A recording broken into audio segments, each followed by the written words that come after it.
Today we need to talk about a very serious problem. I think it's one of the most serious problems that kind of flies under the radar because I love being a video content creator. This is what I enjoy doing. It allows me to do what I really want to do in life, which is to teach people, right? To educate people about Linux and free and open source software. I can't imagine me not doing this job. I love being a video content creator. And one of the things about people that consume this kind of content, video content, is you guys that spend all your time on YouTube watching videos. You guys know the benefits of consuming that content, right? You guys glean a lot of benefits, learn a lot of things from that content. But how many of you really have taken the time to realize the threat that is the YouTube monopoly? Because by YouTube really dominating video content creation as a platform, it really puts not only us, the video content creators, at risk, it really puts you, the video content consumer, at risk as well. For those of you that don't create video content, I can tell you that YouTube, the reason YouTube is the platform everybody has to be on is because YouTube has the most viewers. YouTube has an ad network that actually generates money. Like, people can put videos on YouTube and actually earn some decent money. You get enough views, you may even earn a rather decent living from YouTube. You can't really do that on any other video platform, at least not at the moment. And this is what really needs to change. Right now, everybody that wants to actually do video content as a job, right, they have to be on YouTube. And that is a scary place to be because YouTube, of course, is run by a corporation, Google, and they can just cancel anybody at any time, right? You can get canceled, silenced, disappeared, right? And you have no legal recourse because when you sign up for YouTube, you give YouTube all rights to do whatever the hell they want to with your videos, with your channel. They can get rid of you at any time. They don't have to give you a reason why they got rid of your videos or why they just canceled your account entirely. And there's really nothing you can do about it, right? So if you have all of your eggs in the YouTube basket, like that is your only source of income, that is a very dangerous place to be. And of course, you guys that watch YouTube videos all the time, you guys follow a bunch of channels, you guys notice that sometimes your favorite channels disappear, sometimes temporarily, sometimes permanently. And what really sparked me making this video today was I was noticing that Mental Outlaw had not posted in almost 2 weeks. Now, he is a very active YouTuber, focuses a lot on free software. He also does a lot with privacy and security related topics. And it's unusual for someone that posts practically every single day to go 2 weeks without posting, right? Well, the reason he hasn't posted is because YouTube gave him a temporary ban. He's not allowed to post. And apparently the reason he was not allowed to post is because they gave him a strike on a couple of his earlier videos, some of them about torrenting tools, not about torrenting illegal content, just talking in general about torrenting and some other various tools that maybe circumvent DRM in certain cases and things like that. And of course, YouTube, they have problems with that sort of content, even though it's not necessarily strictly against their terms of service. They often strike videos that contain that content. And in this case, they actually gave the channel a strike and gave him a restriction on actually being able to upload. I think his restriction, though, is only for a couple of weeks. I think he will be back posting here in just a few more days. But this is another situation where someone was given a strike or given a ban for what I consider no real reason, because again, nothing he did was strictly against terms of service. And there's so much garbage on YouTube. Like, there are things on YouTube that are absolutely shocking. Like, I see people that are exploiting young children. Those channels are fine. I see channels that promote eating disorders like bulimia. Those channels are fine. Like, those are real dangers. Those are harmful content that absolutely don't belong on the YouTube platform. But that's okay. But telling somebody how to torrent a Linux ISO gets you striked. Another one that happened recently, you guys remember, this was a few months back, the Linux Experiment had his channel completely deleted, permanently deleted, because he did violate the terms of service. I'll give YouTube a little credit here. He was running a giveaway, a product giveaway, which there are lottery laws and gambling laws in many parts of the world, including the US, where, of course, Google and YouTube are based out of. But many tech channels do product giveaways. There's certain rules you have to follow, and what he was doing really didn't seem that different than doing the same thing that every other tech channel does. But for some reason, they permanently deleted his channel, and he appealed. And a lot of people got on his side and appealed to YouTube to actually let the dude have his channel back. And they did reverse that decision. But that was a very scary situation because, again, they removed all of his content and just canceled his account. And if they had decided that his appeal was rejected, he just wouldn't be on YouTube anymore. All of his content would no longer exist unless he had that content somewhere else on the internet. Another Linux YouTuber that gets strikes all the time, Luke Smith. Now, Luke Smith does play around with some topics that he probably shouldn't, because they do, again, I'll give YouTube a little credit, violate some terms of service. But it seems like every time Luke posts something, he's facing another 2-week ban or month-long ban. That's why he disappears for long stretches at a time. And it's one of those things, a lot of times when he gets banned, it's for videos way in the past. And that was the case with Mental Outlaw, too. The video that caused him to get this temporary restriction where he can't post was a video he did way back. And YouTube has algorithms, right? So they know what the content of that video was, or they knew what the content of the video was when he posted it. And it was okay. But now all of a sudden, it's not. And that leads you to believe that there's some strange things going on the back end. Like YouTube, they don't apply rules fairly to everyone. And this is a touchy situation. Now, YouTube, it's their house, their rules. They can do whatever the hell they want. This isn't a public space, right? So YouTube is free to just ban people. I get it. And I'll defend YouTube's right on that. But we, the video content creators, all the millions and millions, there's like tens of millions of channels on YouTube. We need to be better at fighting against this kind of thing. We need to actually organize. We need to actually create competition for YouTube. And we're just giving YouTube all the power. And YouTube is doing nothing. I mean, they pay for all the servers. I mean, obviously, YouTube spends a lot of money to host the video platform. But who's making all the content? We are, right? And we're giving up all of our power to Google just for providing servers for us to upload to. And I don't think that is the correct way to go about this thing. I really don't like how all the top channels, like if you go to YouTube's homepage, you're getting served video recommendations for really big music channels, especially movie channels, especially. They're no longer community channels made by just normal folks like you and me, right? It's almost, it's like standard network TV or cable TV, right? They're just giving me that same garbage. If I wanted to watch that garbage, I turn on my TV. I don't even own a TV because I don't want to watch that stuff. But now I get served that same stuff on YouTube where maybe I just want to watch normal people talk about whatever the hell's on their mind.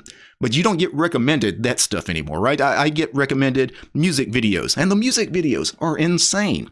I get recommended music videos, these female rappers that are rapping about how wet their poo-nanner is. But that apparently does not violate YouTube's terms of service, right? But talking about how to torrent a Linux ISO, that violates their terms of service. I don't get it. It makes no sense. But of course, those big music channels get hundreds of millions, actually billions of views every month on YouTube. They make a ton of money off of having those music channels on the platform. So they can't really be hard on those, right? But again, we don't apply our rules evenly to everybody. The smaller channels, well, you know what? We hold you to a different standard than, the big music companies, the big movie companies. So what is the alternative to YouTube? Well, there are a ton of alternative video platforms out there, and I've looked at all of them at one time or another because people tell me, hey, go take a look at this. And usually I take a look at them for about 2 minutes and realize they're garbage. There's video platforms out there. Many of them have the idea of being completely free, as open, free speech, no regulation, no moderation at all.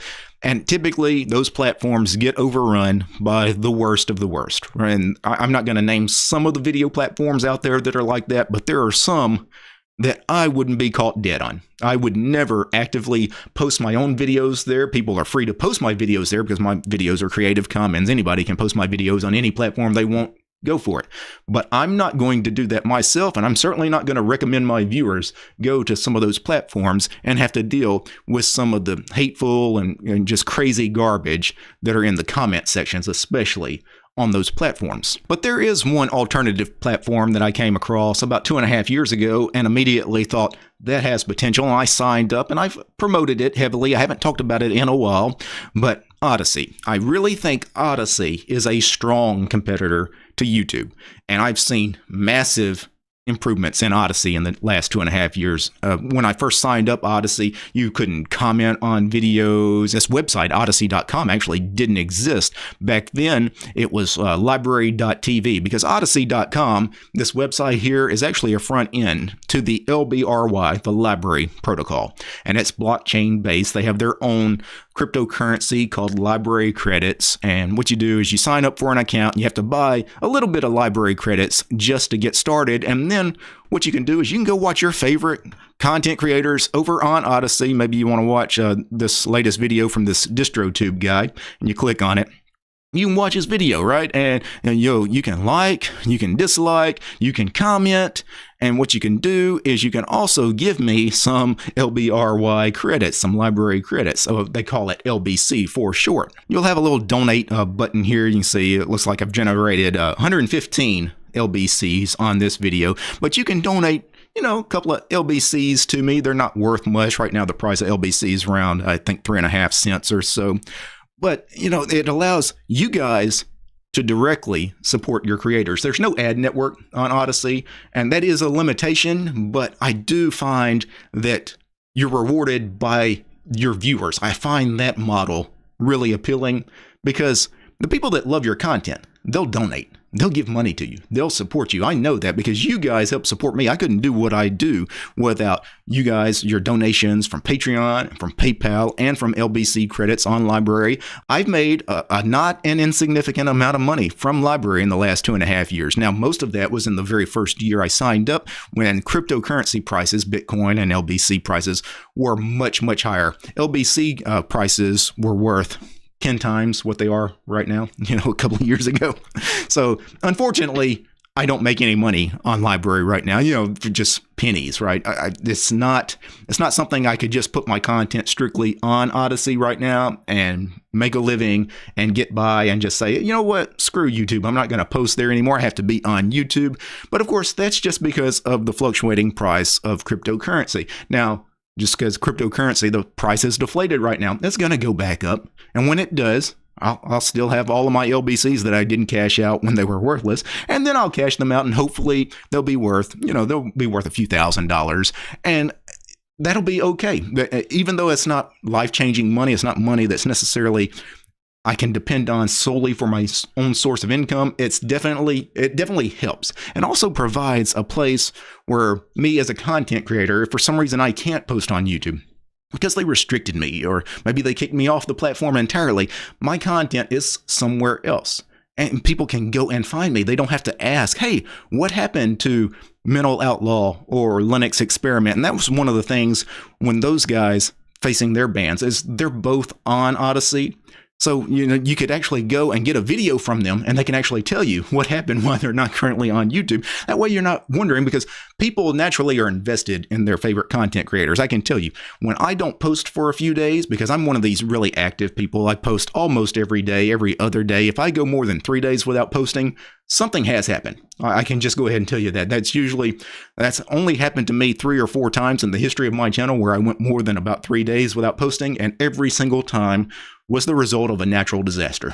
I've had 2 hurricanes and a severe winter ice storm that caused me to miss like a week or a little more than a week of posting at a time, on 3 different occasions. And people knew something was up because, DT, he just doesn't all of a sudden stop posting, right? Something's wrong.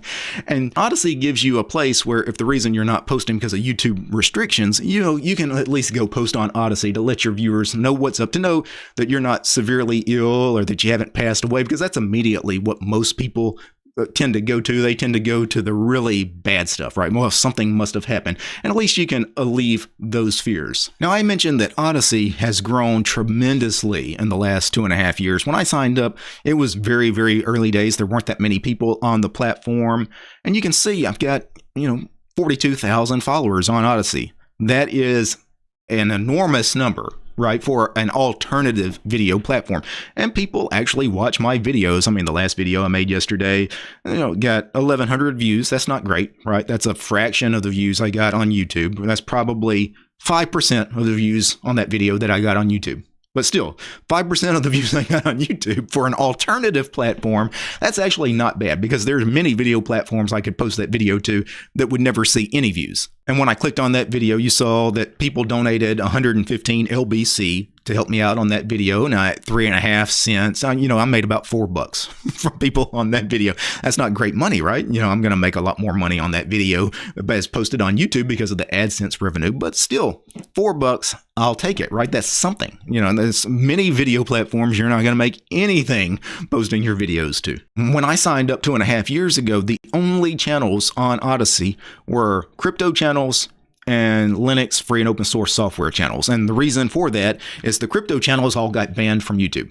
YouTube one day woke up and said, we hate crypto because everything about crypto is a scam. We're going to ban everybody that does crypto on YouTube. So they had to go somewhere, and Odysee was, I guess, the place where they chose to go because it's blockchain based and has its own crypto, so it made sense. Well, we'll all go to Odysee, right? And the free and open source channels like me, in the early days, you saw Lunduke promoted Odysee heavily. He's not on here anymore. He left because of ideological reasons. I know Gardner Bryant's on here, Brody Robertson's on here. Many of the free and open source Linuxy channels that you guys watch on YouTube are probably here. And the reason those channels are here, of course, is because Odysee and the library protocol is all free and open source software. So it makes sense to be on a free and open source platform, right? We have to post to YouTube because if you want to spread a message of free and open source software, you want to spread it to the people that have never heard the message and that are on the proprietary platforms, right? So if I want to change hearts and minds, I need to tell people on YouTube about free software. But at the same time, once I've converted some of those people over to free software, it'd be nice if there was a free software platform that they could actually watch my content on. And that's Odysee. And for those of you that haven't heard of Odysee, I should explain exactly how big Odysee has gotten here in the last couple of years. And if I go to this website, Librarynomics, that has some information about the number of channels and the views and things like that. It gives you analytics, some statistics about the entire platform, the number of channels. And if I look at the current value, I guess it's the total number of channels, 1,353,391 channels as of when this last graph was taken. You can see the growth. 1.3 million channels. That is not an insignificant number of channels, right? For an alternative video platform to YouTube.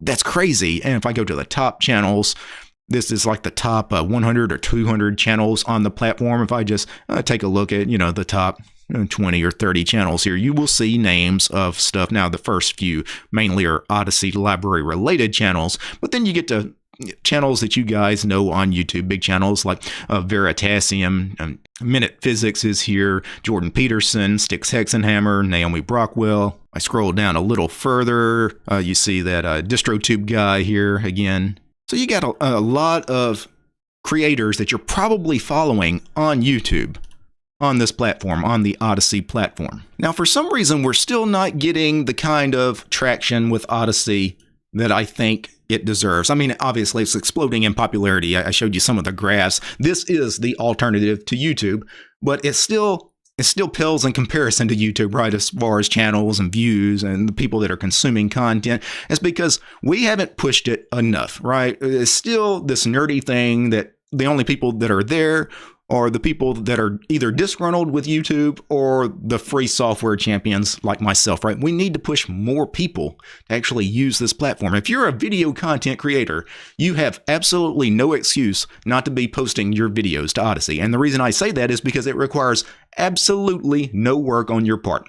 I don't do anything to have my videos posted on Odysee. I went to the Odysee page, the Odysee.com page, and I told it to sync my YouTube channel to Odysee. That's it. When I post to YouTube, Odysee knows about it. They grab that video and they automatically upload it. I don't have to do that. I don't have to sit there and wait for another video to upload because those upload times take a long time. It's a pain. Like if I had to do what I do on YouTube in multiple different places, it's a lot of work. It's time consuming. Odysee makes it easy. Just go sign up. Tell it you want to sync to your channel and it's done. And you'll make money because people are going to donate LBCs to you. It makes no sense.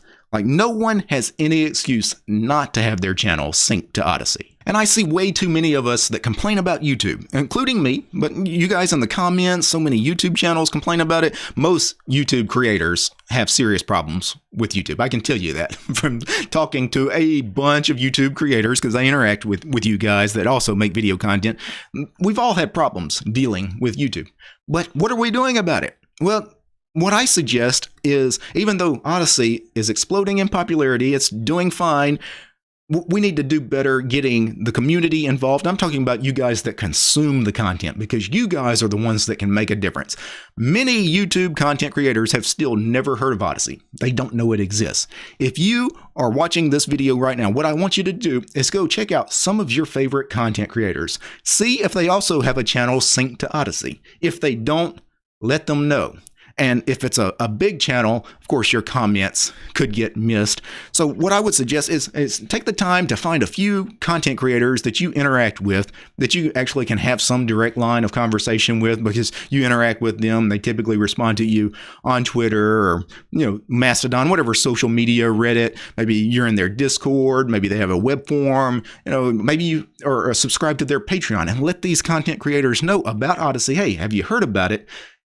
Point them to this video, let them know that they can sync their channel with no work, nothing, there's no work involved at all, and they will automatically have their content mirrored somewhere else that's not YouTube. And they may want that simply for the fact that if something happened to YouTube, if YouTube just blew up one day and didn't exist, where's all their content? Well, if they had their content synced to Odysee, well, when YouTube dies, well, all their content, all their videos are still on Odysee. I think most content creators would sign up simply for the fact that they would have a backup of their videos. But again, it eventually could prove to be the place where it's the de facto video platform at some point. I could envision a world where that's the case. That's not far-fetched, because of the way YouTube is going. YouTube is actively pushing people away from its platform. I see that. There are video content creators that make a lot of money on YouTube that hate the platform, right? And we just need something else that would provide us an opportunity to make the same kind of money that we can make on YouTube. Odysee is not quite there yet, but again, there's not that many people on it, even though it's exploded in popularity. I think it's easily the best alternative platform for YouTube. It definitely stands out from the others. We just need you guys, the community. I'm asking you, go check out some of your favorite content creators and just search for them on Odysee. If they're not there, go let them know about Odysee.com. Now, before I go, I want to thank a few special people. I want to thank the producers of this episode: Devin, Gabe, James, Maxim, Matt, Michael, Mitchell, Paul, Scott, Wes, Alan, Armor Dragon, Chuck, Commander Angry, Yokai, Dylan, George, Lee, Linux Ninja, Mike, Jan, Alexander, Peace Argent, Fedora, Polytech, Red Prophet, Steven, and Willie. These guys, they're my highest tiered patrons over on Patreon. Without these guys, this episode would not have been possible. The show is also brought to you by each and every one of these fine ladies and gentlemen. All these names you're seeing on the screen right now, these are all my supporters over on Patreon, because these guys allow me to do what I do. If you like my work and want to see more videos about Linux, free and open source software, subscribe to DistroTube over on Patreon. All right, guys. Peace. Chris Titus is on Odysee. Tech Hut is on Odysee. Tech Lore is on Odysee.